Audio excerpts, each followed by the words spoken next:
मेरे प्यारे दोस्तों नमस्कार। दोस्तों, एक नगर में राधा कृष्ण का एक भव्य मंदिर था, जहां हर वर्ष दूर दूर से भक्तजन राधा कृष्ण के दर्शन के लिए आते रहते थे। तो सावन का महीना निकल चुका था और भादों का महीना चल रहा था और जन्माष्टमी आने वाली थी। भगवान का जन्मोत्सव मनाने की तैयारी चल रही थी। दूर दूर से श्रद्धालु भगवान के दर्शन के लिए आ रहे थे और जन्माष्टमी वाले दिन मंदिर के परिसर में भक्तों की भीड़ इकट्ठी हो गई थी। तभी रात को अचानक आकाश में बिजली चमकी और आकाश से सोने का एक थाल उतरा। उसी के साथ एक भविष्यवाणी हुई कि जो कोई मन का सच्चा हो और प्रभु की भक्ति सच्चे मन से करता हो, उसी को ये थाल मिलेगा। तो मंदिर के परिसर में जितने भी लोग उपस्थित थे, सभी लोगों ने ये भविष्यवाणी सुनी। धीरे धीरे सभी लोग इकट्ठे हो गए। जो लोग मंदिर की व्यवस्था देख रहे थे, उन्हें तो पूरा विश्वास था कि ये थाल उन्हें ही मिलेगा, इसलिए वे सबसे आगे जाकर खड़े हो गए। सबसे पहले एक पंडित जी आए और बोले, देखिए, मैं प्रतिदिन राधा कृष्ण का अभिषेक करता हूँ,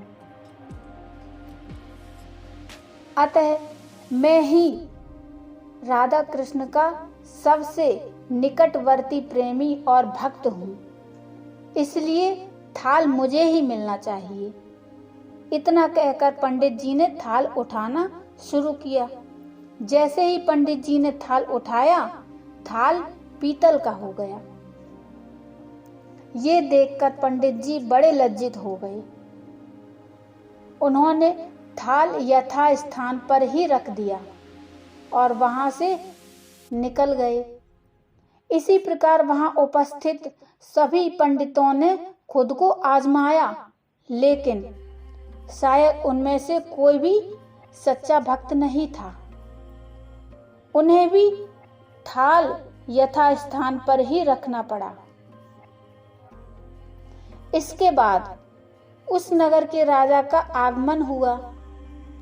राजा साहब आगे आए और बोले, मैंने राधा कृष्ण के मंदिर में बड़ी भारी दान दक्षिणा दी है, इसलिए ये थाल मुझे मिलना चाहिए। इतना कहकर राजा साहब आगे बढ़े और थाल उठाया। जैसे ही राजा ने थाल उठाया, थाल तांबे का हो गया। ये देखकर महाराज भी लज्जित हो गए और थाल उसी स्थान पर रखकर आगे बढ़ गए। इसी तरह एक से बढ़कर एक दानी महात्मा और भक्त पधारे और थाल उठाया, लेकिन किसी के हाथ में पीतल, किसी के हाथ में तांबा। ये ही वहां पर चलता रहा, लेकिन सोने का थाल कोई उठा नहीं पाया। तब लोगों को पता चला कि हम में से कोई भी राधा कृष्ण का भक्त नहीं है। उसी समय एक किसान भी वहां राधा कृष्ण का दर्शन करने आया। वो बेचारा काम से थका हारा और काम से निवृत्त होकर रात को भगवान के दर्शन के लिए आया। गरीब और गृहस्थी के बोझ तले दबा दिन रात खेती में मेहनत करता था। वो मजदूरी करके अपना और अपने परिवार का गुजारा करता था। रास्ते में आ रहा था तो उसे एक भिखारी मिला और कुछ खाने को मांगने लगा। तो उस किसान को दया आ गई। जो कुछ भी वो भगवान को चढ़ाने के लिए ला रहा था, वो उसने उस भिखारी को दे दिया। भिखारी ने उस किसान को थाल के बारे में भी बताया था, लेकिन उसने उस थाल की ओर कोई ध्यान ही नहीं दिया, सीधा मंदिर में चला गया और राधा कृष्ण का पूजन करके बाहर भी आ गया। मंदिर का परिक्रमा करके जाने को हुआ, तभी पीछे से एक व्यक्ति बोला, भाई तुम भी थाल को उठाकर देख लो, हो सकता है तुम ही वो सच्चे भक्त हो जिसके लिए ये थाल आया है। तो किसान को लगा कि वह व्यक्ति उसका मजाक बना रहा है। किसान ने हंसते हुए कहा, भाई मैं तो कभी कोई पूजा भी नहीं करता, महीने में 1-2 बार ही मंदिर आ पाता हूँ, मैं काहे का सच्चा भक्त। वह अजनबी बोला, भाई हम तो देख चुके, हमारी भक्ति तो 2 कौड़ी की भी नहीं है, अब तुम भी अपना हाथ लगाकर देख लो, सोने का थाल मिले ना मिले, किंतु पता तो चल ही जाएगा कि तुम्हारी भक्ति में कितनी सच्चाई है। लोगों के बहुत आग्रह करने पर आखिर उस भोले भाले किसान ने जाकर थाल उठा लिया। जैसे ही उसने थाल उठाया, लोगों के आश्चर्य का ठिकाना नहीं रहा। सोने का थाल रोशनी से चमकने लगा। ये देखकर सब लोगों में खुशियों की लहर दौड़ गई। सभी लोग उसके जय जयकार के नारे लगाने लगे और कहने लगे कि भाई तुम ही सच्चे भक्त हो, अब हमें भी बता दो कि कैसी भक्ति करते हो जिससे राधा कृष्ण तुमसे इतने प्रसन्न हैं।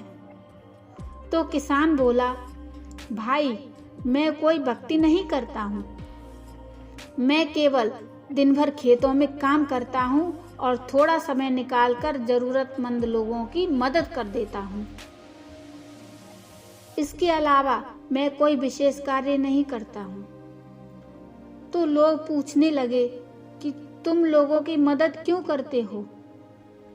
तो हंसते हुए किसान ने कहा, दूसरों के चेहरे पर मुस्कान देखकर मुझे जो आनंद मिलता है और मुझे जो खुशी मिलती है, उससे मुझे बहुत खुशी होती है, बहुत सुकून मिलता है, उसे मैं शब्दों में बयान नहीं कर सकता। शायद यही कारण है कि प्रभु मुझसे इतने खुश हैं। इसलिए दोस्तों, हमेशा याद रखें कि सत्कर्म का आरंभ भी आनंद से ही होता है और अंत भी आनंददायक होता है। दुष्कर्म का आरंभ भी दुख से होता है और अंत भी दुखदायक होता है। लोगों की वह तपस्या जिससे किसी और का दिल दुखे, वो साधना जिससे किसी का नुकसान हो, ऐसी तपस्या का कोई फायदा नहीं। भगवान की भक्ति करिए और मन को साफ रखिए। किसी का बुरा करना भी नहीं है और किसी का बुरा सोचना भी नहीं है। हमें तो केवल अपने हरि की भक्ति करनी है। तो दोस्तों, आपको ये कथा कैसी लगी मुझे कमेंट में ज़रूर बताइए। कथा अच्छी लगी हो तो लाइक कर दीजिए और चैनल को सब्सक्राइब कर लीजिए। तो मिलते हैं फिर एक और अच्छी सी कथा के साथ। तब तक के लिए नमस्कार, धन्यवाद।